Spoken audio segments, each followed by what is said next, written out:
त्यावेळेस साधारणतः त्या 50,000ची अमाऊंट साधारणतः एक 2 लाखाच्या आसपास एक रफली होऊ शकेल. ओके. कमी जास्त होऊ शकेल, त्याचे वेगळे बोनसचे गणित आहेत, ते सगळे मांडून मी त्यांना सांगता येईल. परंतु एंडॉमेंट सिंगल प्रीमियम म्हणून पॉलिसी आहे, ती तुम्ही तुमच्या नातीकरता घ्यायला हरकत नाही. नक्कीच. मला थोडंसं तारण म्हणजे आपण पॉलिसी जेव्हा घेतो आणि आपल्याला काही कारणास्तव जर प्रॉब्लेम आला, काही अडचण आली, तर ती जनरली कसं होतं, लोक पॉलिसी मोडतात. पण मग त्याच्याऐवजी तारण ठेवता येऊ शकते का पॉलिसी? हो, पॉलिसी तारण ठेवणे म्हणजे असाइनमेंट करणे पॉलिसी. बरीच व्यवसाय करणारे लोक पॉलिसी आपली असाइन करतात. लोन घेताना बँका किंवा हाऊसिंग लोन घेताना हाऊसिंग लोनची कंपनी म्हणते की तुमची LICची पॉलिसी आहे का, तर ती आपण असाइन करून ठेवतो. एकच काळजी घ्यावी लागते त्यामध्ये की ती असाइन केल्यानंतर जोपर्यंत असाइन आहे तोपर्यंत त्यांच्याकडे असते. एकदा तुमचं लोन संपलं, कर्ज तुमचं पूर्ण तुम्ही फ्री केलं, ती तुमची फाईल परत देतात. ओके. ती पॉलिसी परत LICकडे घेऊन येऊन तुम्हाला ती रिअसाइनमेंटची प्रोसेस त्याची कंपल्सरी करून घ्यायची, ती राहून जाते. अदरवाईज त्याची मॅच्युरिटी पण आली किंवा त्याचा क्लेम आला तरी तो त्या बँकेकडे जातो परत.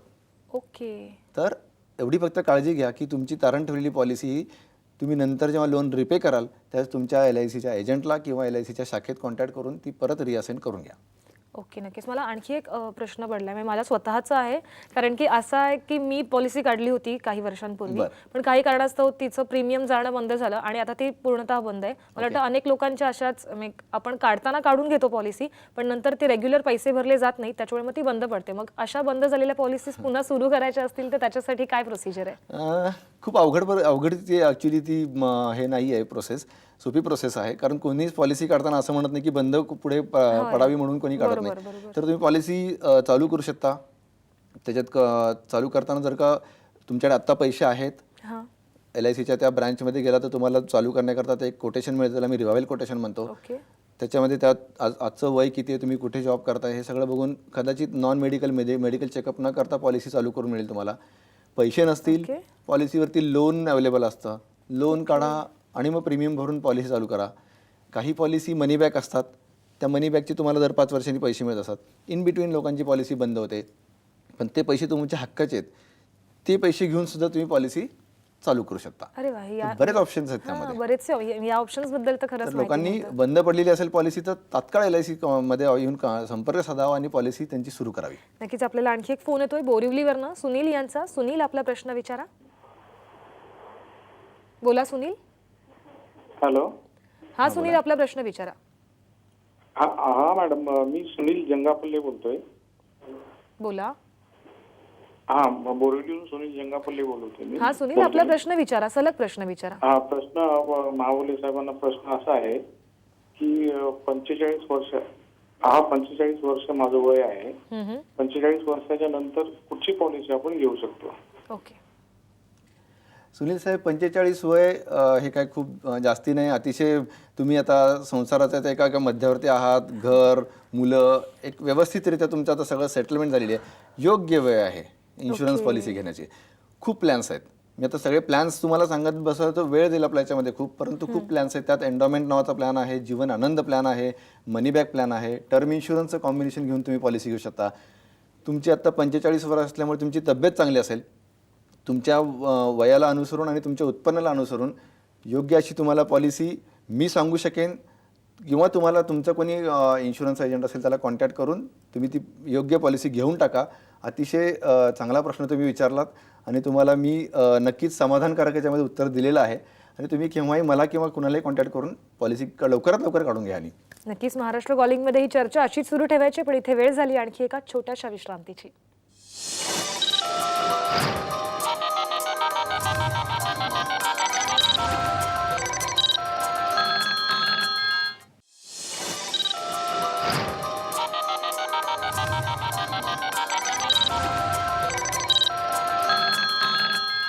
ब्रेक नंतर महाराष्ट्र कॉलिंगमध्ये आपल्या सगळ्यांचं पुन्हा एकदा स्वागत. आपण LIC संदर्भात बोलतोय. जयंत सर आपल्यासोबत आहेत. जयंत सर, एखाद्या वेळेस आपण पॉलिसी काढतो तर त्या पॉलिसीमध्ये आपल्याला बदल करता येतात का? पॉलिसी काढल्यानंतर समजा कालांतराने एखाद्या व्यक्तीला वाटलं की अरे माझी 10 लाखाची पॉलिसी आहे आणि ती खूप जास्ती आहे, मला सध्या मी त्यावेळेस घेताना घेतली परंतु आता मला त्याचा प्रीमियम भरणं जरा अवघड होत आहे, ओके, तर त्याच्यामध्ये बदल करता येतो. ती पॉलिसी तुम्ही 10 लाखाची असेल तर त्याला कमी करून तुम्ही ती 5 लाख किंवा ती 4 लाख किंवा ती 1 लाख, त्याची जी काही मिनिमम रक्कम आहे त्या पॉलिसीची तेवढ्यापर्यंत तुम्हाला कमी करून त्याचा हप्ता कमी करून ती पॉलिसी तुम्ही पुढे आणि चालू ठेवू तोपर्यंत जे भरलेले पैसे असतात त्याचाही फायदा मिळतो तुम्हाला. मॅच्युरिटीला त्याचाही फायदा तुम्हाला मिळतो. Okay okay. आणि जनरली असं पॉलिसी काढताना एजंट्स जे असतात ते कायम विचारतात की तुम्हाला कुठचा आजार आहे का, मग हे विचारण्यामागचं नेमकं कारण काय, आणि जर आजार असेल तर मग पॉलिसी नाही काढता येत का? आणि असं नाही आहे, आजार आहे का हे विचारण्याचा उद्देश एकच असतो की तुम्हाला जर का आत्ता काही करंटली काही आजार असेल, समजा आता फॉर एक्झाम्पल आजकाल डायबिटीज असतो कोणाला किंवा ब्लड प्रेशरचा त्रास असतो, तर हे जर का असेल तर ते मेन्शन करणं खूप गरजेचं असतं. ते मेन्शन केलं तर जो काही प्रीमियम असतो तो थोडासा जास्तीचा प्रीमियम त्या व्यक्तीला भरावा लागतो. ओके. म्हणजे शुगर असेल तर शुगरचा एक्स्ट्रा प्रीमियम होतं, बीपी असेल तर बीपीचा एक्स्ट्रा प्रीमियम भरावा लागतो. परंतु हे आहे म्हणून तुम्हाला पॉलिसी मिळणार नाही असं होत नाही. पण एक्स्ट्रा प्रीमियम का? एक्स्ट्रा प्रीमियम तुम्हाला त्याचा भरावा लागतो, कारण एक एक नॅचरल रेग्युलर ज्या माणसाला काहीच नाही आहे आणि ज्याला काहीतरी व्याधी आहे, डेफिनेटली त्याच्या लाईफ स्पॅनमध्ये काहीतरी फरक पडतो. ओके ओके त्याच्यामुळे त्याला एक्स्ट्रा प्रीमियम भरावा लागतो, पण पॉलिसी त्याला मिळते.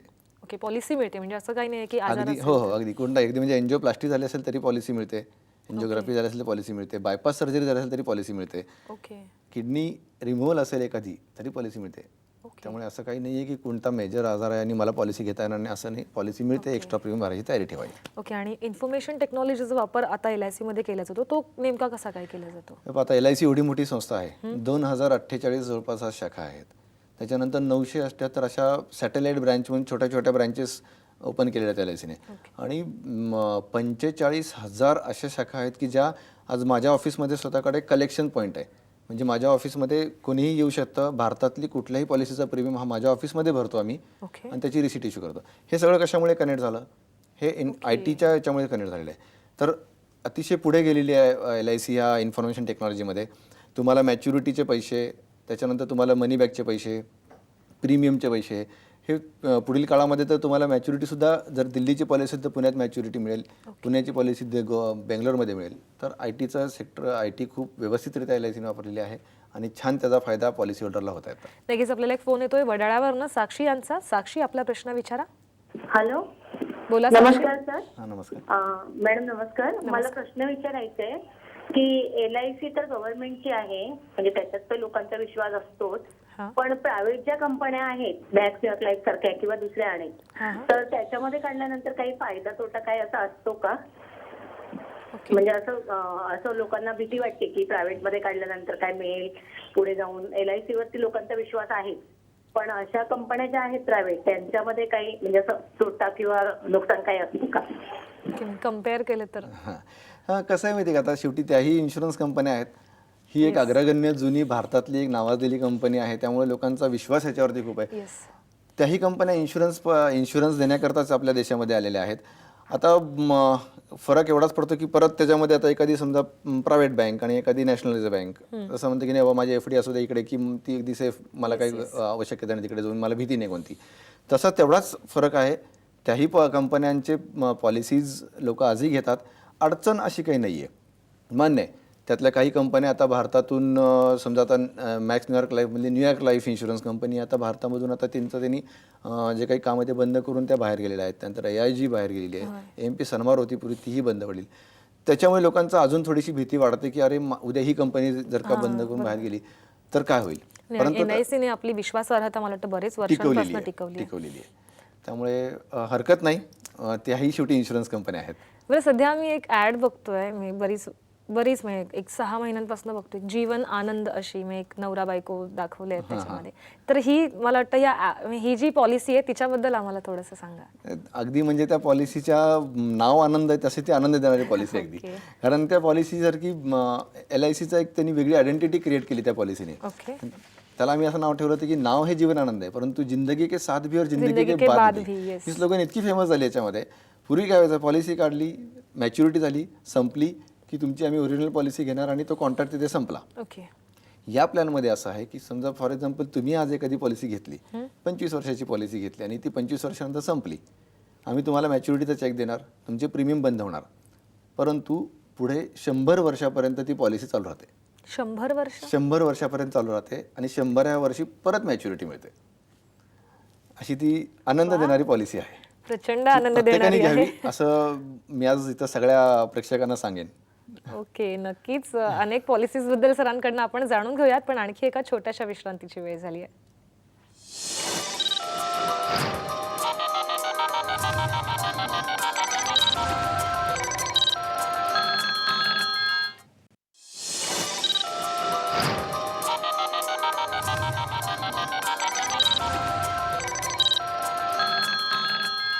ब्रेकनंतर महाराष्ट्र कॉलिंगमध्ये आपल्या सगळ्यांचं पुन्हा एकदा स्वागत. LIC काळाची गरज या विषयावरती आपण बोलतो आणि जयंत महाबोले सर आपल्याला मार्गदर्शन करतात.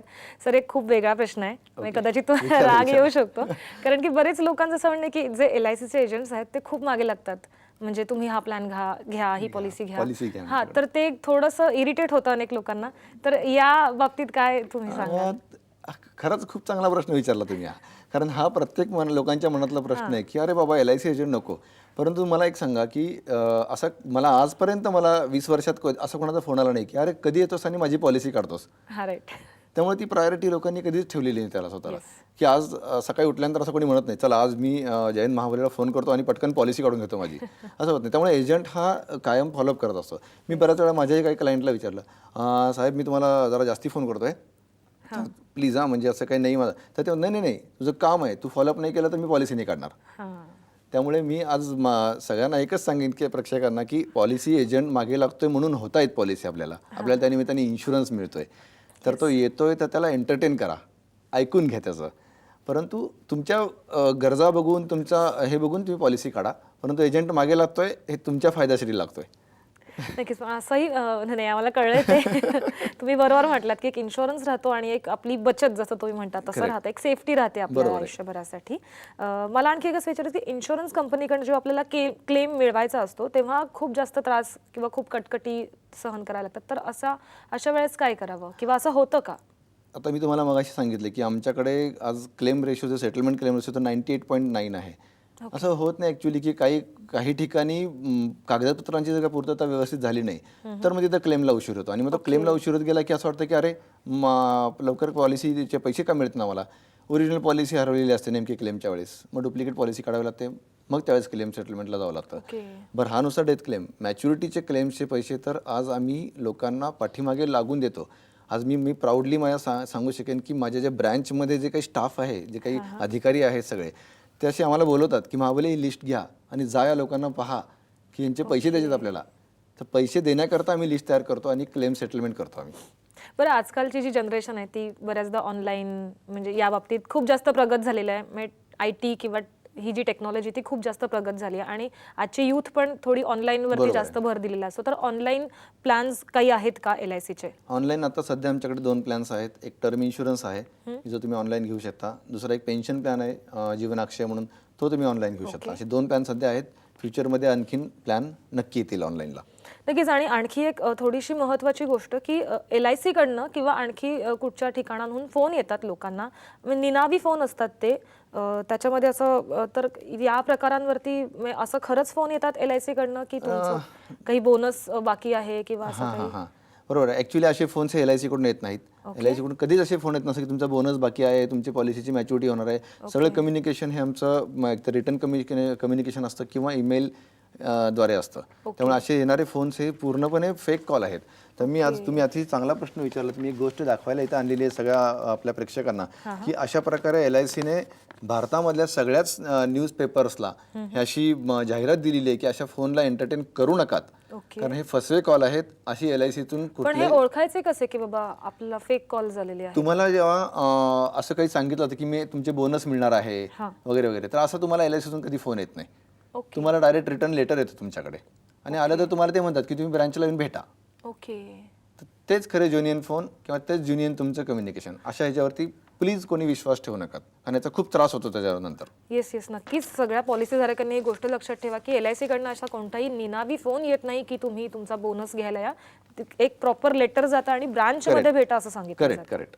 नक्कीच प्रेक्षक नक्कीच ही गोष्ट लक्षात ठेवतील. मला आणखी एक असं विचारायचं की एक यशस्वी विमा अभिकर्ता म्हणून तुम्ही सध्या असलेल्या ज्या पॉलिसी धारकांना आणि जे होऊ घातलेले आहेत, म्हणजे ज्यांना पॉलिसी घ्यायच्या आहेत, अशा लोकांना काय सांगाल? आता सध्या होऊ घातलेल्या मी आता सगळ्यांना सांगेन की योग्य वय, योग्य आरोग्य चांगले असताना इन्शुरन्स तुम्ही करून ठेवा. कारण काय होतं माहिती आहे का, जर का तुम्ही जेवढा तो लांबवाल आणि मला माहिती नाही की उद्या जाऊन मला काय होणार आहे, मला कुठली व्याधी जडणार आहे किंवा उद्या जाऊन माझ्या काही आयुष्यात काही घटना घडणार आहे ती मला माहिती नाही आहे. त्यामुळे मी कायम सांगत असतो की आजचा दिवस चांगला, आजची वेळ चांगली, इन्शुरन्स घ्या आणि सिक्युअर करा आपलं लाईफ. जो फॅमिलीवरती, जो आपल्या कुटुंबावरती प्रेम करतो तो इन्शुरन्सला कधीच नाही म्हणत नाही. त्यामुळे त्या व्यक्तीने इन्शुरन्स घेऊन टाकावा, ज्यांना तो मिळतोय त्यांनी कधी मागे लागतो एजंट म्हणून ते कारण न घेता टाळू नये इन्शुरन्सला. नक्कीच. कल करे सो आज करो, कल आज करे सो करे आज सो करो, अभी. आज करे सो अभी नक्कीच. खरं तर इन्शुरन्स एजंट म्हणून थोडंसं वेगळ्या माध्यमातून पाहिलं जातं, पण एक तुमच्याकडे जेव्हा आम्ही पाहतो तेव्हा एक वेगळं करिअर ऑप्शन्स म्हणून मुलं मुली याच्याकडे पाहू शकतात का? तर अशा तरुण तरुणींना तुम्ही काय मार्गदर्शन कराल? डेफिनेटली करिअर म्हणून तुम्ही या इन्शुरन्सकडे नक्कीच पाहायला हरकत नाही, कारण हा व्यवसाय खूप मोठा आहे. इन्शुरन्समध्ये कधीच असं होणार नाही की हा व्यवसाय कधी बंद पडला आणि काय होणार आहे, कारण जोपर्यंत व्यक्ती आहे तोपर्यंत इन्शुरन्स राहणार आहे. ओके. तर तरुणींनी या व्यवसायाकडे अवश्य यावे. एकच काळजी घ्यावी येताना की तुम्ही कुठे एजन्सी घेताय, तुम्ही कोणत्या कंपनीकडे जाताय आणि कुणाकडे तुम्ही एजन्सी घेताय. तुम्हाला मार्गदर्शन करणारा व्यक्ती खूप महत्त्वाचा आहे याच्यामध्ये. जसं मी तुम्हाला सुरुवातीला सांगितलं की मला मार्गदर्शन केलं माझ्या विकास अधिकारी मिलिंद मानेंनी. तर असाच विकास अधिकारी जर का सगळ्यांना मिळालं तर सगळेच माझ्यासारखे करिअरिस्टिक होतील आणि आयुष्यात खूप मोठे होतील. तर मी अगदी इथे सांगेन की अगदी मी पुण्यामध्ये आहेत, आजही मिलिंद माने माझ्याबरोबर आहेत. तर ज्यांना त्यांना वाटलं की इन्शुरन्समध्ये करिअर करावं त्यांनी मला संपर्क साधावा. मी त्यांना मिलिंद मानेशी कॉन्टॅक्ट करून देईन, कारण ते आज भारतातले अग्रगण्य डेव्हलपमेंट ऑफिसर आहेत. नक्कीच. तो आपला कार्यक्रम खरं तर संपायची वेळ झालेली आहे. माझ्या मनात बरेचसे प्रश्न, त्याची उत्तरं तर मिळाली आहेत. मला वाटतं प्रेक्षकांचंही नक्कीच समाधान झालं असेल. जाता जाता तुम्ही काय सांगाल? मला एकच सांगायचं, मी आज माझ्या आयुष्याच्या याच्यावरती उभा आहे. म्हणाल तर सगळे म्हणतात की तू यशस्वी आहे, परंतु मला म्हणायचं की मला अजून बरीच गाठायची, अजून काही पल्ला गाठायचा आहे. तर मी सर्वप्रथम म्हणेन की ती LIC जी काही ही इन्स्टिट्यूट आहे ज्यांनी मला हे मोठं केलं, आज मी त्याला सलाम ठेवतो त्या इन्शुरन्स त्या LICला की ज्यांनी मला या मोठ्या जागेवर आणून उभं असलं. दुसरे जे माझे विकास अधिकारी जे मिलिंद माने आहेत त्यांच्यामुळे माझं हे करिअर घडलेलं आहे, त्यांनाही मी सलाम करतो. आणि माझ्या या सगळ्या याच्यामध्ये माझे आई वडील, माझी बायको, मुली, माझा भाऊ आणि मला सगळे मदत करणारे माझे पॉलिसी होल्डर्स आणि मित्र यांना मी अगदी आज तुमच्या समक्ष सगळ्यांना मी आज धन्यवाद म्हणतो की तुमच्यामुळे मी आज इथे आहे आणि असेच मला पाठिंबा तुमचा असू द्या कायम. नक्कीच. तुम्ही इथे आलात योग्य ते. LIC बद्दल अनेक भ्रामक गोष्टी होत्या आमच्या मनामध्ये, प्रेक्षकांच्याही मनामध्ये होत्या. त्या सगळ्या गोष्टींची उत्तर आम्हाला बऱ्यापैकी मिळाली आहेत. कोणकोणत्या पॉलिसीज आहेत त्याच्याबद्दल आम्हाला बरीच माहिती मिळेल. त्यासाठी आपले मनापासून आभार. Yes, thank you. महाराष्ट्र कॉलिंगमध्ये आता वेळ झाली इथेच थांबण्याची. नमस्कार. नमस्कार.